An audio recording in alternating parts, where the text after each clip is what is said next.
I never thought that after 15 years of treating someone like my own daughter, I'd be standing in a room full of pink balloons and baby shower decorations, hearing the words that would shatter my heart into a million pieces. If this story touches you in any way, please don't forget to hit that like button and subscribe to our channel for more real-life stories like this one. My name is Margaret, and I'm 62 years old. For the past 15 years, I've been married to David, a wonderful man who brought the greatest gift into my life, his daughter Emma. When David and I got together, Emma was just 12 years old, still reeling from her parents' messy divorce 2 years prior. Her biological mother, Linda, had moved across the country with her new boyfriend, leaving Emma feeling abandoned and confused about where she belonged in this world. From the very first day Emma walked into our home, I knew she was meant to be my daughter. Not legally, not biologically, but in every way that truly mattered. I remember that first awkward dinner where she barely spoke, picking at her food and stealing glances at me like she was trying to figure out if I was going to be another person who would disappear from her life.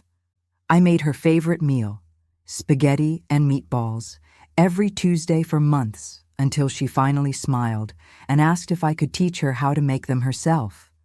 Those early years weren't easy. Emma tested boundaries, pushed limits, and sometimes screamed that I wasn't her real mother when she was angry. But I never gave up. I attended every parent-teacher conference, cheered at every soccer game, held her hair back when she was sick, and stayed up countless nights helping her with homework.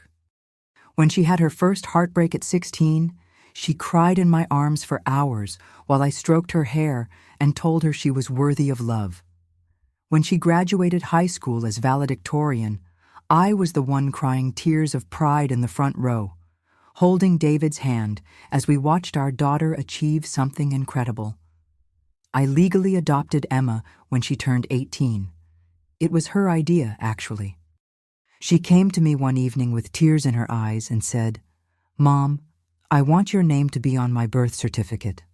I want the world to know you're my real mother." We had a small ceremony at the courthouse, and I'll never forget how she introduced me to everyone as my mom, Margaret, not stepmom, not David's wife, but simply my mom. Emma went to college on a full scholarship, and I sent her care packages every month filled with homemade cookies, her favorite tea, and little notes reminding her how proud I was. When she met Jake during her junior year, she brought him home for Thanksgiving and whispered to me in the kitchen, "Mom, I think he's the one." I welcomed Jake into our family with open arms, treating him like the son I never had. After college, Emma and Jake moved back to our city and bought a house just 20 minutes away. Sunday dinners became our tradition. Emma, Jake, David, and I gathered around our dining room table, sharing stories about our week and planning for the future. When Emma got her first promotion at the marketing firm, we celebrated with champagne. When Jake proposed on the beach where David and I had our wedding, I cried happy tears and immediately started planning their engagement party. Their wedding 2 years ago was the happiest day of my life. I helped Emma choose her dress, organized the bridal shower, and walked her down the aisle alongside David because she insisted she needed both her parents with her.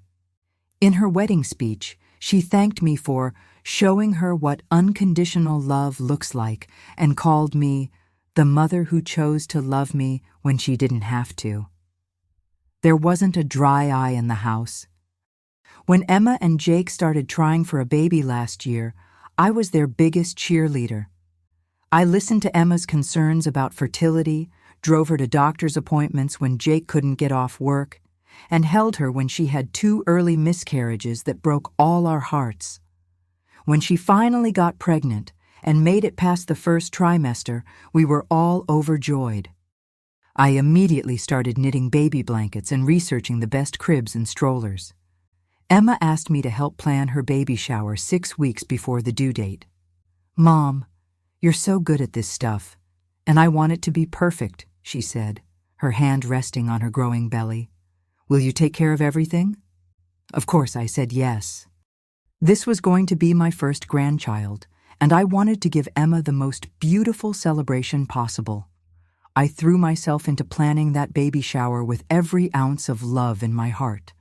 I spent weeks researching themes, finally settling on a little princess theme with soft pink and gold decorations.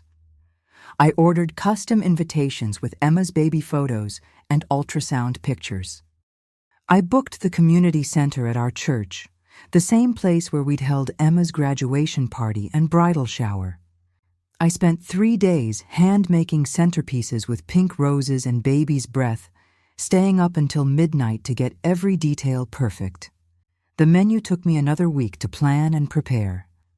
I made Emma's favorite lemon bars, chocolate-covered strawberries, mini quiches, and a 3-tier diaper cake that took me 6 hours to assemble. I ordered a custom cake from the bakery where we'd gotten Emma's wedding cake, decorated with pink roses and "Welcome Baby Girl" written in elegant script. I even hired a photographer to capture every moment, knowing how much Emma would treasure these memories. I sent out invitations to 45 people, Emma's friends from college and work, neighbors, family members, and women from our church who had watched Emma grow up. I coordinated with everyone to make sure we had enough gifts and that no one brought duplicates. I created a playlist of Emma's favorite songs mixed with gentle lullabies. I bought party favors, games, and even arranged for a surprise video message from Emma's college roommate who lived in California. The morning of the shower, I arrived at the community center at 7 a.m. to start decorating. David helped me hang streamers and balloons, set up tables, and arrange the flowers. By the time we finished, the room looked like something out of a magazine. Soft pink fabric draped from the ceiling, twinkling lights, beautiful centerpieces, and a gift table that was already overflowing with presents. I had even created a memory book where guests could write advice and well wishes for Emma and the baby. Emma arrived an hour before the guests, and when she walked into that room, her face lit up like Christmas morning. "Mom, this is absolutely perfect," she said, tears in her eyes as she hugged me tight. "I can't believe you did all this for me."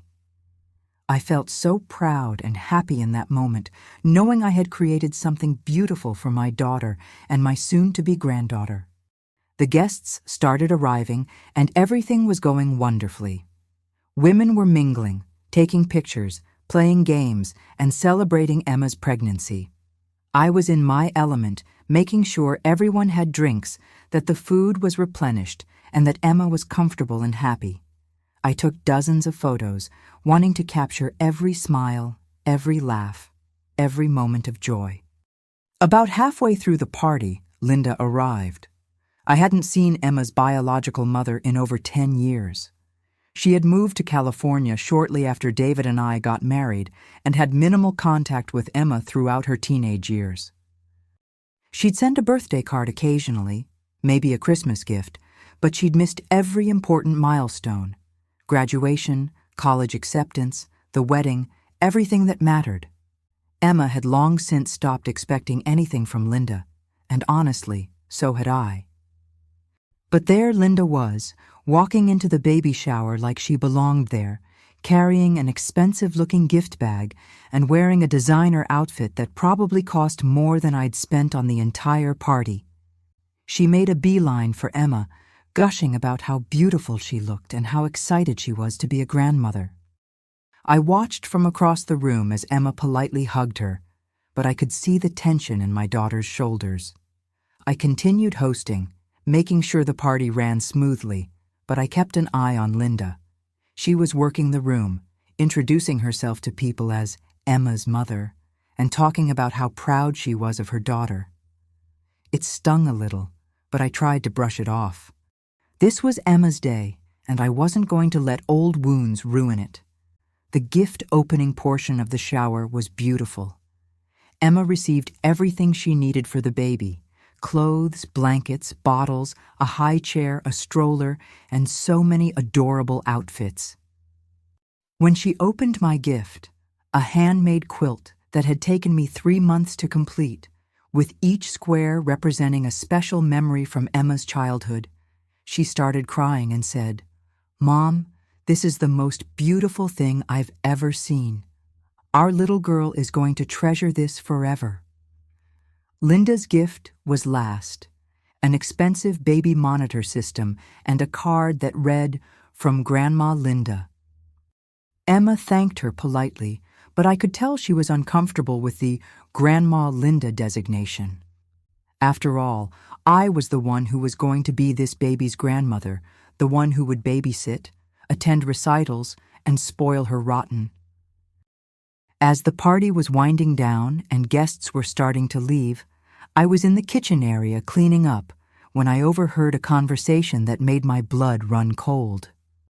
Linda was talking to a group of women I didn't recognize, apparently friends of hers who had driven up from the city. "I'm so glad I could make it to my daughter's baby shower," Linda was saying. "I've been so busy with work, but family comes first, you know? I'm just grateful that David's wife was able to help with the planning. She did such a nice job with the decorations."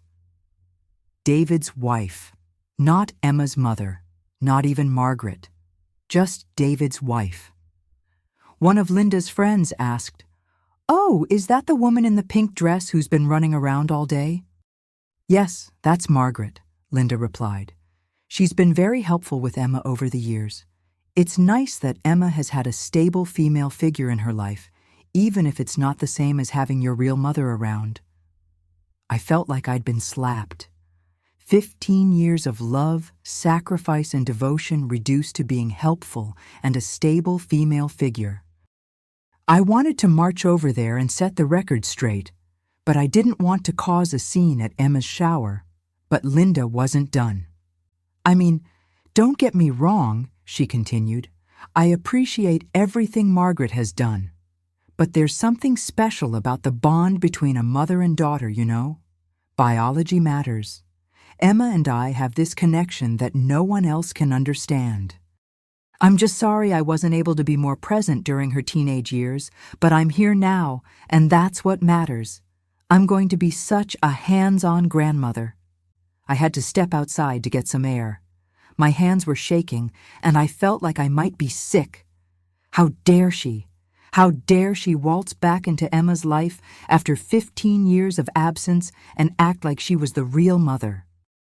How dare she diminish everything I had done, everything I had sacrificed, everything I had given? When I came back inside, most of the guests had left. Emma was sitting in a chair, looking exhausted but happy, surrounded by gifts and cards. David was helping load things into our car, and Linda was still there, hovering around Emma like she had every right to be there. I started cleaning up the decorations, taking down the streamers and balloons I had spent hours putting up. Linda approached me with what I'm sure she thought was a friendly smile. "Margaret, you really outdid yourself today," she said. "Everything was just beautiful. Emma is so lucky to have someone like you in her life." I forced a smile and thanked her, but inside I was seething. Someone like me? I wasn't just someone in Emma's life. I was her mother. "I hope you don't mind that I came," Linda continued. "I know I haven't been around much, but this is such an important time for Emma, and I wanted to be here for her. I'm planning to be much more involved now that she's starting her own family." Before I could respond, Emma called out, "Mom, can you help me with something?" Both Linda and I turned toward Emma, but she was looking directly at me. "Mom, can you grab my purse from the gift table?" I walked over to get Emma's purse, and Linda followed me. As I handed the purse to Emma, Linda said, "Sweetheart, I was just telling Margaret how wonderful it is that I can be here for this special time in your life. I know I missed a lot when you were younger, but I'm here now, and I want to be the best grandmother I can be." Emma looked uncomfortable. That's nice, Linda. Thank you for coming today." Linda's face fell slightly at being called Linda instead of Mom, but she pressed on.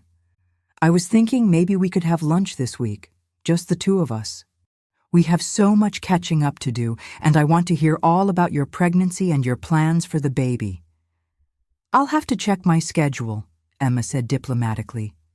"Things are pretty busy with work and getting ready for the baby."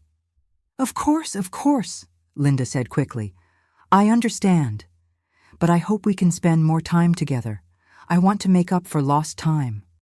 I continued cleaning up, trying to stay out of the conversation, but I could feel the tension in the room. Emma was being polite, but I could tell she was uncomfortable with Linda's sudden interest in being involved in her life. As I was folding up the tablecloths, I heard Linda say something that made me stop in my tracks. "Emma, I hope you know how much I love you and how proud I am of the woman you've become. I know I wasn't always there when you were growing up, but you have to understand, I was going through my own struggles after the divorce. I needed time to find myself and build a new life. But I never stopped loving you, and I never stopped being your mother." I looked up to see Emma's reaction. She looked conflicted, torn between politeness and honesty. "Linda," Emma said carefully, "I appreciate you being here today, but I need you to understand something. Margaret is my mother. She's the one who raised me, who was there for every important moment in my life, who loved me unconditionally even when I was difficult. She's the one who's going to be this baby's grandmother." Linda's face flushed red. "Emma, I understand that Margaret has been important to you, and I'm grateful for that. But I'm your biological mother. That has to count for something.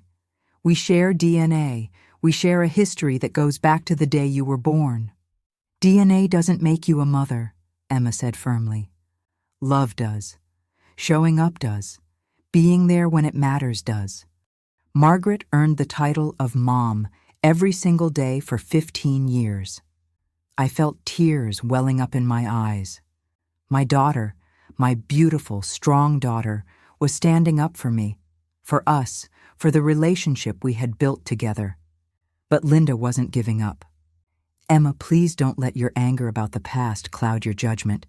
I know I made mistakes, but I'm here now. I want to be part of your life and part of my granddaughter's life. Surely there's room for both of us in your family." "There is room for both of you," Emma said. "But you need to understand your place. Margaret is my mom. You're Linda, my biological mother, who I'm willing to have a relationship with if you can respect the boundaries I set." Linda's expression hardened. "Boundaries? Emma, I'm your mother. I don't need permission to love my own daughter or to be excited about my granddaughter." "Actually, you do," Emma said, her voice getting stronger. "You lost the right to make demands when you chose to leave. You lost the right to claim the title of mother when you missed 15 years of my life. Margaret didn't miss a single day." The room was completely silent except for the sound of my heart pounding in my chest. I was so proud of Emma for standing up for herself and for our relationship, but I could see that Linda was getting angry. "This is ridiculous," Linda snapped. "I'm not going to stand here and be lectured by my own daughter about who I am to her. Margaret, you've done a fine job helping to raise Emma, but let's not pretend that you're her real mother. You're her stepmother. There's a difference." That's when something inside me snapped. I had been quiet for too long, letting Linda diminish my role in Emma's life, letting her act like 15 years of love and sacrifice meant nothing. "You're right, Linda," I said, my voice steady despite the anger coursing through my veins. "There is a difference. The difference is that I chose to love Emma every single day, even when it was hard. I chose to put her needs before my own. I chose to be there for every tear, every triumph, every moment that mattered. You chose to leave." Linda's eyes flashed with anger. "You have no idea what I went through after my divorce. You have no idea how hard it was for me to rebuild my life. I did what I thought was best for everyone." "What was best for everyone?" I repeated, incredulous. "Abandoning your 12-year-old daughter was what was best for everyone? Missing her graduation, her wedding, Every important moment in her life was what was best for everyone? I didn't abandon her, Linda shot back. She was with her father. She was fine. She was broken, I said, my voice rising. She was a scared, confused little girl who thought she wasn't worth staying for. Do you have any idea how many nights I held her while she cried, wondering why her mother didn't love her enough to stay? Do you have any idea how hard I worked to help her believe she was worthy of love? Emma was crying now, and David had come back inside, sensing the tension in the room. That's enough, Linda said coldly. I don't have to justify my choices to you. Emma is my daughter, and this baby is my granddaughter. Nothing you say or do will change that. You're absolutely right, I said, surprising everyone, including myself. Nothing I say or do will change the fact that you gave birth to Emma. But nothing you say or do will change the fact that I'm the one who raised her, who loved her, who earned the right to be called her mother. Linda looked around the room, at Emma crying, at David standing protectively near his family, at me standing my ground, and I could see her calculating her next move. Fine, she said finally. If that's how you all want to play this, then fine. But don't expect me to pretend that Margaret is Emma's real mother just to make everyone feel better. Biology matters, whether you want to admit it or not. You're right again, Emma said, wiping her tears. Biology does matter, but not in the way you think. What matters is that Margaret's love is in my DNA now. Her values, her kindness, her strength. That's what I'm going to pass on to my daughter. That's the legacy that matters. Linda's face went white with rage. She grabbed her purse and headed for the door, but before she left, she turned back to look at all of us. You know what? She said, her voice dripping with venom. I came here today thinking I could be part of this family, but I can see that's not going to happen. You've all made it very clear that I'm not welcome here. Linda, that's not... Emma started, but Linda cut her off. No, Emma. I get it. You've chosen your replacement mother, and there's no room for your real one. But let me tell you something, Margaret, she said, turning to face me directly. You can play house all you want, but at the end of the day, you're not family. You're just the woman who married Emma's father. Emma might call you Mom out of habit or gratitude, but we all know the truth. The words hit me like a physical blow. After everything, after 15 years of love, sacrifice, and devotion, she was reducing me to nothing more than the woman who married Emma's father. But before I could respond, Emma stood up, her face flushed with anger. Get out, she said quietly. Emma, Linda started. Get out, Emma shouted, her voice echoing through the community center. How dare you come into my baby shower, eat the food my mother prepared, enjoy the decorations my mother spent days creating, and then have the audacity to tell her she's not family? How dare you? Linda looked shocked by Emma's outburst. Emma, calm down. You're pregnant. You shouldn't be getting so upset. Don't you dare tell me to calm down, Emma said, her voice shaking with rage. And don't you dare use my pregnancy as an excuse to dismiss my feelings. You want to know what upsets me? Having a woman who abandoned me 15 years ago walk into my life and try to diminish the woman who actually raised me. If you're finding this story as emotional as I am telling it, please don't forget to hit that like button and subscribe to our channel for more real-life stories like this one. Margaret is my mother in every way that matters, Emma continued. She's the one who taught me how to drive, who helped me with my homework, who held me when I was heartbroken, who walked me down the aisle at my wedding. She's the one who's going to be in the delivery room when my daughter is born, and she's the one who's going to be called Grandma by my children. Linda's face was getting redder by the minute. Emma, you're being ridiculous. I'm your mother. I gave birth to you. You gave birth to me, Emma interrupted. That's all you did. Margaret made me who I am. Margaret loved me into the woman I became. Margaret is my mother, and if you can't respect that, then you're not welcome in my life or in my daughter's life." "You can't be serious," Linda said, looking around the room as if expecting someone to come to her defense. "David, surely you can talk some sense into your daughter." David stepped forward, his arm around my shoulders. "Emma is absolutely right," he said firmly. "Margaret has been an incredible mother to Emma and an incredible wife to me. If you can't see that, if you can't respect that, then you need to leave."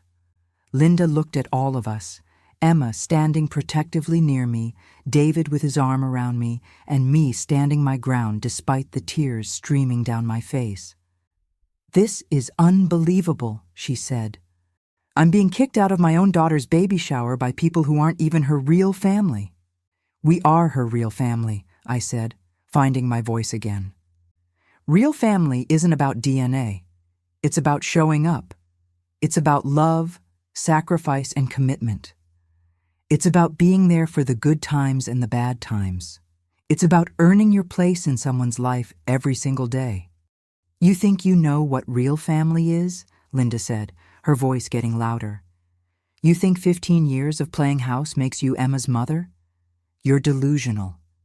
Emma might be grateful to you, she might even love you, but you will never be her real mother. You will never have what she and I have." "And what exactly do you and Emma have?" I asked, my voice steady despite my racing heart. "What do you have besides shared DNA? When was the last time you talked to her before today? When was the last time you were there for her when she needed you?" Linda's mouth opened and closed like a fish out of water. She couldn't answer because we all knew the truth. She had nothing with Emma except biology. "That's what I thought," I said. "You have nothing with Emma because you chose to have nothing. You chose to leave. You chose to miss her childhood, her adolescence, her young adulthood. You chose to be absent for every moment that mattered." "I had my reasons," Linda said weakly. "I'm sure you did," I replied, "but your reasons don't erase the consequences of your choices. Your reasons don't give you the right to walk back into Emma's life and act like you deserve the title of mother without earning it." Emma walked over to me and took my hand. "Mom, you don't have to defend yourself to her. You've proven who you are every day for 15 years. That's enough." Linda looked at Emma holding my hand, at the way Emma called me Mom so naturally, at the obvious love and respect between us, and I could see something break inside her. "Fine," she said, her voice cold and bitter. "If this is how you want it to be, then this is how it will be. But don't come crying to me when you realize that gratitude isn't the same as love, and that playing house isn't the same as being a real family." She headed for the door again, but Emma called after her. "Linda, wait!" Linda turned around, hope flickering in her eyes. "I want you to understand something," Emma said, her voice calm but firm. "I don't love Margaret out of gratitude. I love her because she's my mother. She didn't play house with me. She built a home with me. She didn't babysit me. She raised me. She didn't tolerate me. She chose me every single day." Linda's face crumpled, and for a moment I almost felt sorry for her. Almost. "Emma, please," she whispered. "I'm your mother too. Can't there be room for both of us?" Emma looked at her for a long moment, and I could see her weighing her words carefully. "There could have been," Emma said finally, "if you had come back into my life with humility, with respect for the woman who raised me, with an understanding of your place in my life. But you didn't. You came back expecting to reclaim a title you never earned, trying to diminish the woman who actually deserves it." "I just wanted to be part of your life," Linda said, tears streaming down her face now. "No," Emma said firmly. "You wanted to be the center of my life without doing any of the work. You wanted the benefits of being a mother without any of the sacrifice. You wanted me to forget 15 years of abandonment because you showed up to one baby shower." Linda looked around the room one more time, taking in the decorations I had made, the gifts that had been opened, the remnants of a celebration that had been created with love and care. "I see how it is," she said, her voice bitter again. "You've all made your choice. You've chosen your fake family over your real one." "We've chosen love over biology," Emma said simply. "We've chosen the people who show up over the people who make excuses. We've chosen the family that we built together over the family that fell apart." Linda walked to the door, but before she left, she turned back one more time. "Margaret," she said, looking directly at me, "enjoy playing mother while you can, but remember, you're not family. You never were, and you never will be. You're just a substitute, and Emma will figure that out eventually." And with that, she was gone. The silence that followed was deafening. Emma collapsed into a chair, exhausted from the confrontation. David immediately went to her, checking to make sure she was okay, worried about the stress affecting the baby. I stood there, still processing what had just happened, still feeling the sting of Linda's final words. "Mom," Emma said, looking up at me with tears in her eyes. "I'm so sorry. I'm so sorry she said those things to you."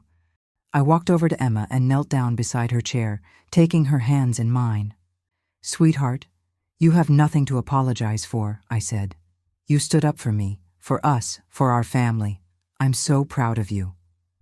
"But what she said about you not being family," Emma started. "Is complete nonsense," I interrupted. "Emma, you are my daughter. Not because I gave birth to you, but because I chose you every single day for 15 years. You are my family because we built this family together with love and commitment and sacrifice." David sat down on Emma's other side. "Your mother is absolutely right," he said. "Family isn't about blood. It's about love. It's about the people who show up for you, who support you, who choose to be in your life even when it's difficult." Emma started crying again, but these were different tears. Tears of relief, of love, of gratitude. "I love you so much, Mom," she said, hugging me tightly. "You are my real mother. You're the only mother I've ever really had." "And you are my real daughter," I said, holding her close. "You're the greatest gift I've ever received, and I wouldn't trade these 15 years for anything in the world." We sat there for a while, the three of us, holding each other and processing what had just happened. Eventually, we started cleaning up the rest of the decorations, working together as a family to restore order to the chaos that Linda had created. As we packed up the gifts and loaded them into our cars, Emma said, "Mom, I want you to know that what happened today doesn't change anything. You're still going to be this baby's grandmother. You're still going to be the first person I call when I go into labor. You're still going to be the one teaching my daughter how to bake cookies and helping her with her homework. I wouldn't have it any other way," I said, smiling through my tears.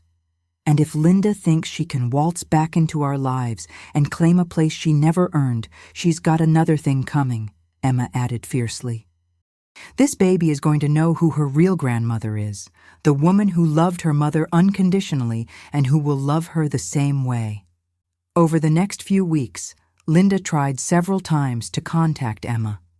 She sent flowers with apology notes, left voicemails asking for another chance, and even showed up at Emma's house once. But Emma held firm to her boundaries. She was polite but clear. Linda was welcome to have a relationship with her if she could respect the family that Emma had built. But she would not tolerate any more disrespect toward me or attempts to undermine my role as Emma's mother. Linda never accepted those terms.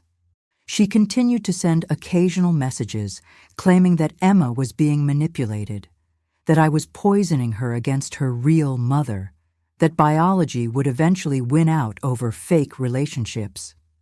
Emma blocked her number and social media accounts, choosing peace over drama. 3 months later, Emma gave birth to the most beautiful baby girl I've ever seen. I was in the delivery room, holding Emma's hand as she brought my granddaughter into the world.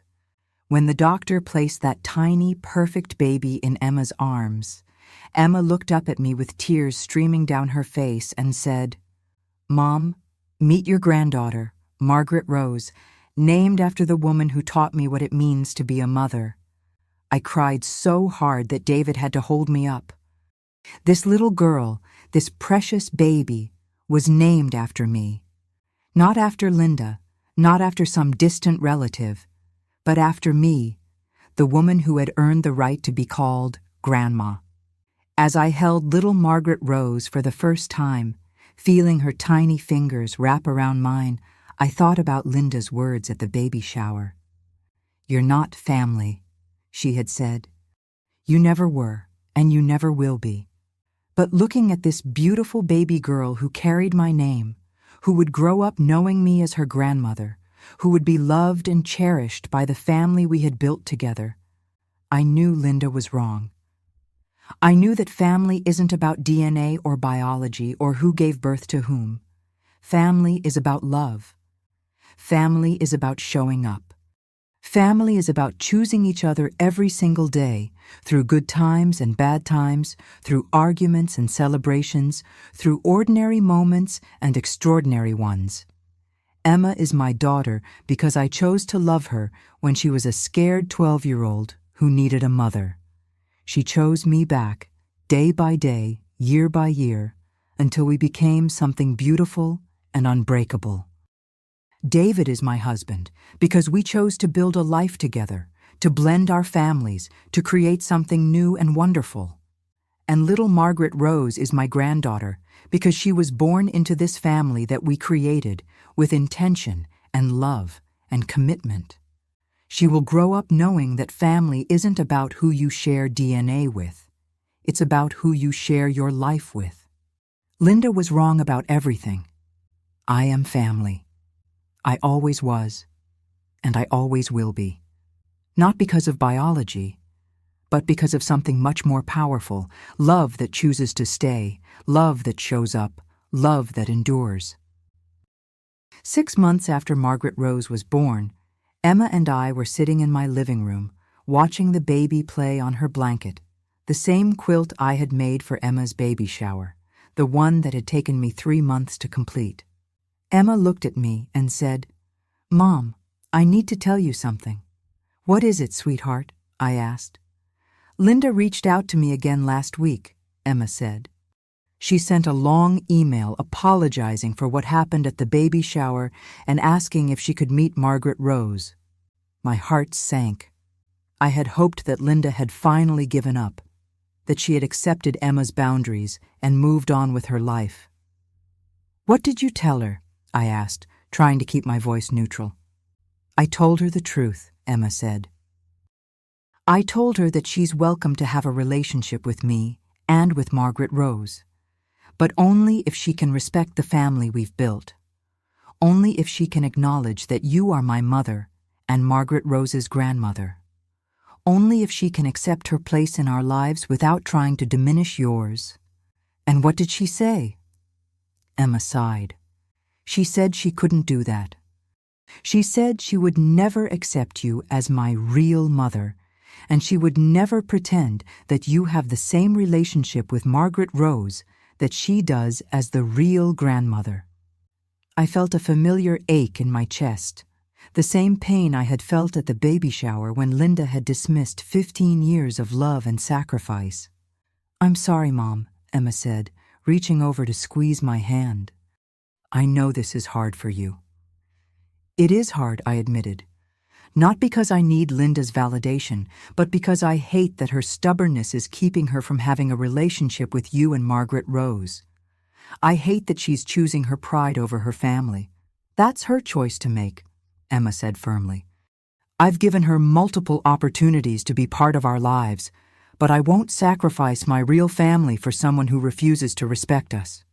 As if on cue, little Margaret Rose started fussing, and Emma picked her up, settling her against her shoulder.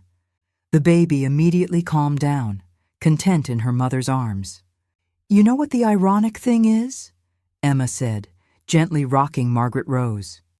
Linda keeps talking about biology and DNA and real family, but she's missing out on the most beautiful thing in the world, watching her granddaughter grow up, because she can't let go of her need to be right. That is her loss, I said, reaching over to stroke Margaret Rose's soft hair. This little girl is going to grow up surrounded by people who love her unconditionally, who show up for her, who choose her every single day. She's going to know what real family looks like. Emma smiled.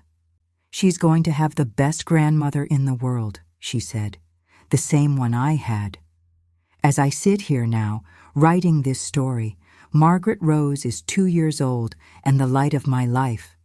She calls me Gamma and runs to me with her arms outstretched every time I walk through the door. She helps me bake cookies, sits on my lap while I read her stories, and falls asleep in my arms when she's tired. She is my granddaughter in every way that matters, and I am her grandmother in every way that counts. Linda has never met her. She sends birthday cards and Christmas gifts, but she has never seen Margaret Rose take her first steps, heard her say her first words, or watched her blow out the candles on her birthday cake. She has chosen her pride over her family, and that is a choice she will have to live with. Emma and I often talk about that day at the baby shower, about Linda's cruel words and the confrontation that followed. Emma always apologizes for what Linda said to me, but I tell her the same thing every time. Linda's words can't diminish what we have built together. They can't erase 15 years of love, sacrifice, and commitment. They can't change the fact that I am Emma's mother and Margaret Rose's grandmother. Sometimes people ask me if I regret getting involved with a man who had a child from a previous relationship. They ask if it was worth it, dealing with the complications of blended families and ex-wives and all the drama that comes with it. My answer is always the same. It was the best decision I ever made. Emma didn't come into my life as my stepdaughter.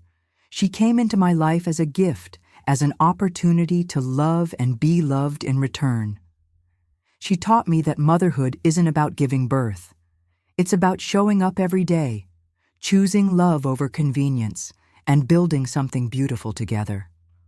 The woman who gave birth to Emma will always be her biological mother, but I am her real mother. I am the one who earned that title through years of love, sacrifice, and commitment. I am the one who was there for every important moment, who helped shape her into the incredible woman she became, who will be there for every important moment still to come. And when people try to diminish that, when they try to reduce me to just a stepmother or just the woman who married Emma's father, I remember that day at the baby shower. I remember Emma standing up for me, defending our relationship, choosing our family over biology.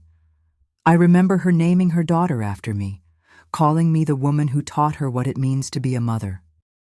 I remember that love is stronger than DNA, that choice is more powerful than chance, and that the families we build are just as real and just as valuable as the families we're born into. Linda was wrong when she said, "I'm not family." I am family, not because of blood or biology, but because of something much more powerful. I am family because I chose to be, because Emma chose me back, because we built something beautiful together that no one can take away from us. That's what real family looks like.